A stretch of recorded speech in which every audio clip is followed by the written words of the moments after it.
Morning America. Breaking overnight, President Trump on the attack, lashing out at the media at a raucous rally. I really think they don't like our country. I really believe that. Whipping up the crowd and doubling down on those controversial comments on Charlottesville. Donald Trump has got to go! As thousands protest outside, police in riot gear fire off tear gas. Put tear gas in the air. Our team right there inside the chaos. Severe storms taking aim. Torrential downpours slamming half the country, stranding cars, forcing water rescues overnight as wildfires force hundreds to flee their homes out west, and the new threat brewing in the Gulf. Fighting back, Tiger Woods and Lindsey Vonn hacked. Nude photos of the former power couple leaked online, stolen from the Olympic gold medalist's phone. The latest incident targeting some of the world's most high-profile celebrities, what the sports stars are now threatening to do this morning. And Powerball fever hits a new high. The second largest jackpot ever, now soaring to $700 million. The rush to buy the winning ticket ahead of tonight's drawing. Is it your lucky day? Live in Times Square, this is GMA with Robin Roberts, George Stephanopoulos, and Michael Strahan. Good morning, America. Yes, excitement growing for the Powerball this morning. Lines already growing across the country in New York, Nevada, Pennsylvania, and more. And George, you're going to get in line? Finally, I'm going to break down and go buy a ticket. We're going to have a lot more on that coming up. But we begin with that fiery rally in Phoenix last night. President Trump unleashed. What a dramatic shift from the somber commander-in-chief the night before. Remember, he called down on the whole country to come together in unity, but last night he was angry, he was raw, he was divisive, he was deceptive. He riled up the crowd by lashing out back at Charlottesville, saying his words were, quote, perfect, but he left out the comments that drew so much fire. President Trump also threatened to shut down the government if Congress doesn't pay for a border wall. This is a wall he promised Mexico would pay for. And outside the rally, thousands of protesters clashed with Trump supporters and police. Our senior White House correspondent Cecilia Vega was in the room. She starts us off from Phoenix. Good morning, Cecilia. George, good morning to you. An hour and 15 minutes plus. That is how long President Trump went on for here. He is blaming the media a full assault for the backlash that he faced over Charlottesville. President Trump went to Phoenix overnight, using the opportunity to defend his response to Charlottesville. As I said, everything. I hit him with neo-Nazi. I hit him with everything. I got the white supremacists, the neo-Nazi, I got them all in there. Let's see. Yeah, KKK, we have KKK. I got them all. He made a full rebuttal of the controversy over his comments. I say we have to heal our wounds and the wounds of our country. I love the people of our country, the people, all of the people. Reading portions of his various responses one by one. The first one, I did this 3 times. We have to come together as Americans with love for the nation. So in my second statement, I got really specific.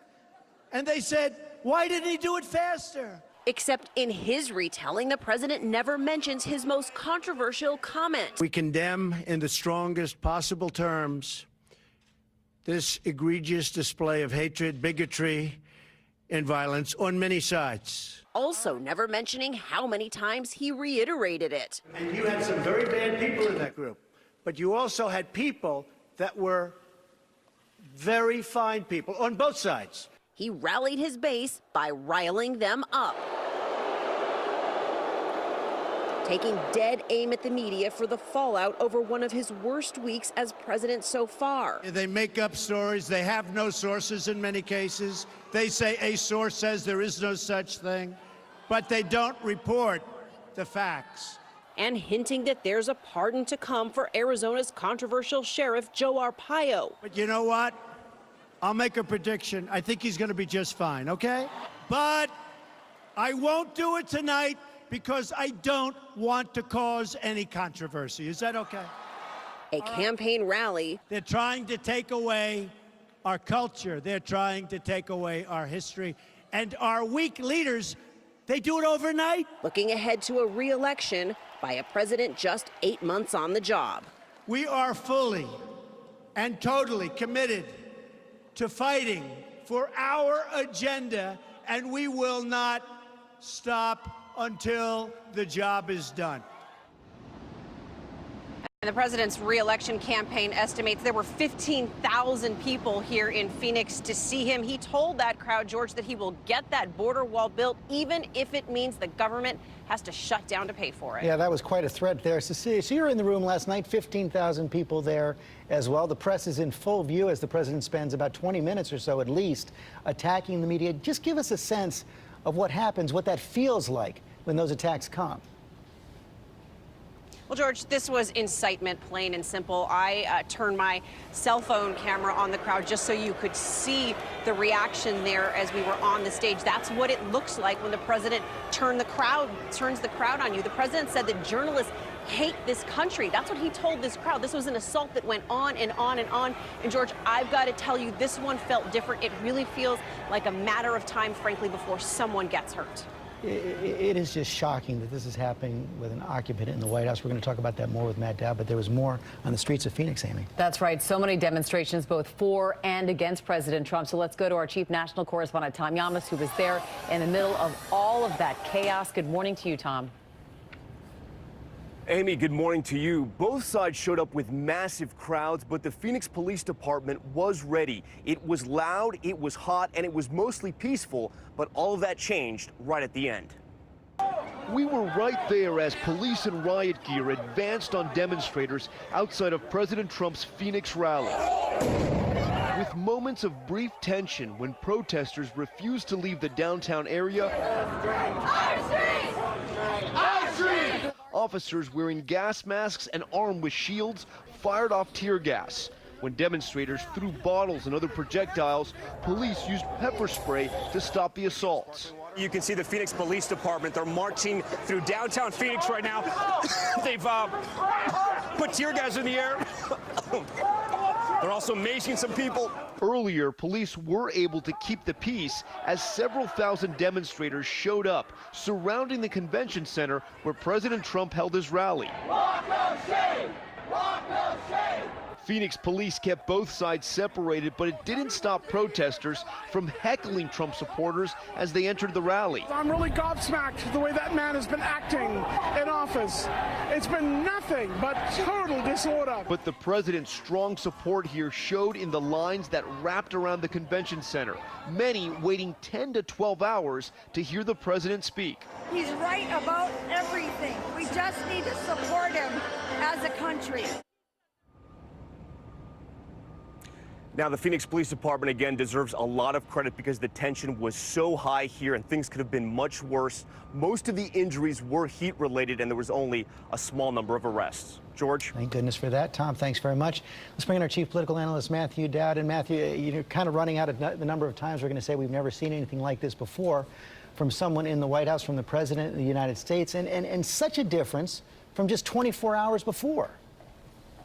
Yeah, it's amazing, George. I was reflecting on this last night and this morning is at a time in America where we're thirsty for healing and unity, Donald Trump arrived in the desert of Arizona with an overheated rhetoric and damaging divisions in this. It does nothing to help heal the country at this point in time. He's presiding over this, and he's only adding to this, only stoking the fires more and more. That last night was a perfect example of how on the Mondays we see a mirage, and on Tuesdays, we see the true Donald Trump. And what we saw last night, I have to say, was the real Donald Trump. We learned last night that the president watches GMA. He took off on me last night as well in part of his media rant. But the thing here, this is not just impulse, this is strategy by the president. He is trying to turn accurate reporting into attacks on him and using that to bind him more closely to his political base. Yeah, I noticed he reused the attack on Marco Rubio, Senator Marco Rubio, so you're in good company, George, in the midst of this. I mean, this does nothing to help. What it seems like is that his greatest enemy is the truth. He's mad when somebody tells the truth. And was pointed out earlier in this segment, as he read what he said, of course, he left out the main thing, which caused all the problem, which was many sides, both sides, in the midst of this. But Donald Trump seems to have, he loves the Second Amendment, but he seems to have a real problem with the First Amendment. And perhaps the most consequential attacks last night, those attacks not on the media, but on his Republican senators, Republican leaders in the Senate, did not wish John McCain well in his cancer fight, even though he was in his home state. This could cause him huge problems as they face a big legislative agenda in the fall. I think this is probably the most damaging thing for him personally, or for what he wants to do politically in this. John McCain is fighting brain cancer at this time. He's a war hero. He's beloved by every other senator in the United States Senate, and he attacked him. Didn't use his name, but he attacked him and Jeff Flake in this. All of Donald's Trump basket is sitting in their hands, and all he's doing is making it harder and harder and harder for him to accomplish anything in this Congress. Yeah, he has really alienated the Senate Republican leader Mitch McConnell. Matthew Dowd, thanks very much. Amy? All right, George, we turn now to those severe storms stretching from Texas to Maine, sparking water rescues, and out west, wildfires forcing evacuations. Ginger has been tracking all of the developments. Good morning, Ginger. Good morning to you, Amy. That was a long line of storms, so a lot of areas to talk about. The storms blowing through in New York City here. You can see the Freedom Tower getting hit by lightning, and then Mexico, New York, that huge tree on top of the SUV. It did this for such a large region, including the heavy rain in Oklahoma. Water rescues in the Midwest overnight. Downpours trapping dozens of drivers. Emergency crews racing after more than 2 inches of rain fell in Oklahoma County in just 30 minutes. At least 157 severe storm reports. Destruction from Kentucky to Pennsylvania. Winds to 60 miles per hour, ripping trees up by their roots. Branches impaling windshields. Taking out power lines in Pittsburgh. In Washington state, the Scatter Creek fire forcing emergency evacuations Tuesday night. A real tragedy. 100 families forced to abandon their homes. The inferno destroying 7 structures, including 4 houses. Crews containing the fire early this morning. That cold front's mostly done with its work there, but we've got to turn to the tropics. 2 areas that we're watching, one around Florida, but this one that just made its way off the Yucatan, that's the remnants of Harvey. If you remember hearing about Harvey, it's going to try to redevelop in the Gulf, and looks like Friday night through Saturday, Corpus Christi up to Houston, the spaghetti computer plots take it right into you, and it looks like no matter what type of tropical event, George, it's going to be heavy, heavy rain up to 10 inches. Yeah, real rough weekend there. Okay, Ginger, thanks very much. Now to new fallout from that devastating crash of the Navy destroyer, the USS McCain. This morning, the commander of the 7th Fleet has been removed from his post because this was the 4th accident under his command this year. ABC's Bob Woodruff brings us the story from Singapore. Good morning, Bob. Good morning, George. Yeah, the U.S. Navy moved very, very quickly today to remove the admiral in charge after a string of accidents, including the loss of lives. Admiral Joseph Aucoin was told by the head of the U.S. Pacific Fleet that the Navy had lost confidence in his leadership. Despite his plan to retire next month, naval tradition requires commanders to show accountability for 4 mishaps, including the loss of life on the USS John S. McCain and the USS Fitzgerald. As for possible cause, U.S. officials have told ABC News that the USS McCain reported a loss of steering for 3 minutes prior to it being struck by the Liberian tanker ship. But officials caution that it is not certain this led to the accident, as there still would have been several evasive actions that could have been taken to avoid collision. The John S. McCain remains docked at a Singapore naval base where search and rescue teams continue to scour the ship for possible survivors. Some were recovered from sealed compartments where the ship was hit. The Malaysian Navy also recovered a body at sea, the American commanders insisting that operations would continue until all hope of finding survivors had been exhausted. Now, the Navy officials now say they will widen the search for the missing sailors out there at sea. They have already found some bodies inside the ship. Clearly, they believe others may have fallen out after the collision.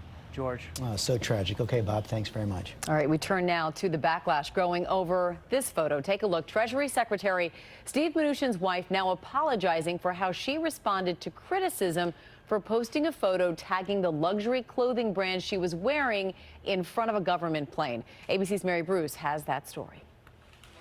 This morning, former actress Louise Linton says she is sorry after she stepped off this government jet and into controversy with this Instagram post. Windswept and carrying a luxury handbag, Linton detailed her head-to-toe designer duds, writing Tom Ford Sonny's Hermes scarf, Valentino. While celebrity fashion reports on social media aren't unusual, what is? That's a military plane, and Linton had just returned from an official trip to Kentucky with her husband, Treasury Secretary Steve Mnuchin. The post sparked a backlash as fierce as Linton's fashion. Glad we could pay for your little getaway. Hashtag deplorable, wrote Jenny Miller. To then be tagging everything she was wearing with all these expensive European designer names just seemed ridiculous. Linton fought back, writing, "I'm pretty sure we paid more taxes toward our day trip than you did. Pretty sure the amount we sacrifice per year is a lot more than you'd be willing to sacrifice if the choice was yours." Adding, "You're adorably out of touch." Linton is new to politics, leaving behind a career in movies like Cabin Fever and appearances on CSI, when her husband was sworn in as cabinet secretary earlier this year. This morning, Linton has now apologized for both her post and her response, saying it was inappropriate and highly insensitive. Now, the Treasury Department has also issued a statement. They say the Mnuchins are reimbursing the government for Linton's travel and that she received no compensation for mentioning those products. George. Okay, Mary, thanks very much. We're going to move on now to that Powerball jackpot. $700 million and counting ahead of tonight's drawing, the second largest in U.S. history. We're going to show you Powerball headquarters in Tallahassee as people across the country continue to scoop up last-minute tickets. Gio Benitez here with the story. Good morning, Gio. George, good morning to you. Tonight, most of the country will be looking very closely at that massive jackpot, those winnings. That jackpot stretching across 44 states and American territories, and all eyes are on that prize. This morning, Powerball fever soaring from coast to coast. I got the millions right here. You could be holding the ticket to the second largest jackpot ever, $700 million. The lump sum, more than $440 million. If you win, you could be one of the richest people on earth. I wouldn't go that far, but I'll be very, very rich. But why are the jackpots so huge? Well, Powerball officials added more numbers to the mix, making it easier to win smaller prizes, but lengthening the odds for the jackpot from 1 in 175 million to 1 in 292 million. And this jackpot has already rolled over 20 times since June 14th. Another factor, sales. When more people buy tickets, the jackpot goes higher, and Powerball officials tell us they expect to sell 170 million tickets between the last drawing and tonight's, and emphasize that a winning ticket is like a lightning strike. It can happen anywhere. Like it did for that lucky family last year in Chino Hills, winning one of 3 tickets in last year's record-setting $1.6 billion jackpot, the town celebrating. Some wise words from the experts: don't limit your chances by playing your birthday, since months only have up to 31 days, but Powerballs go up to 69. And play that quick pick. Powerball officials tell us random numbers are usually best. And if you happen to have that winning ticket, experts tell us, especially those with billions of dollars in the bank, they actually say, you know what, hire a tax attorney right away. Yeah. Maybe hire a few if you have that winning ticket. You can afford it. Okay, Gio, thanks very much. Let's go back to Ginger. And we've got to start with that Lolo Peak fire. This is in Montana. Been burning over a month now. 32,000 acres burned. So many red flag warnings still on the map. You could see humidity as low as 10%, gusts to 35. The Sunny City is now brought to you by Sprint. Hi, I'm Paul. People ask why I switched to Sprint. Well, their network reliability is within 1% of the big guys, and they have the best price for unlimited among national carriers. And wait, are you watching this on the awesome iPhone 7? You gotta get iPhone 7 from Sprint, and they'll give you a second one on them. What are you doing? Go switch to Sprint. Who's he talking to? I don't know, but I'd better go to Sprint. Wait. 2 iPhone 7s! Love you! Get Sprint Unlimited. And now, get iPhone 7 and get a second iPhone 7 on us. Few lingering showers this morning across the D.C. area due to a cold front pushing on through. Our daytime high today in the low 80s, mostly cloudy skies, but falling humidity coming up for the later half of this afternoon. As we head further into the week, definitely feeling much more comfortable and a little bit of a fall preview in through the upcoming weekend. We're talking temperatures topping out in the upper 70s to low 80s for a daytime high, and also dew points in the mid 50s. Coming up, another celebrity hack, what Tiger Woods and Lindsey Vonn are now threatening to do after their private nude photos leaked online. And then the new backlash against the NFL this morning over Colin Kaepernick. Other NFL players now taking a stand. The new backlash against the NFL this morning when we come back.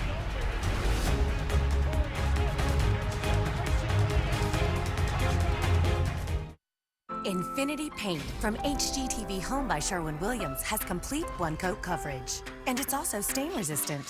up to 65% more stain resistant than competing one-coat paints. It has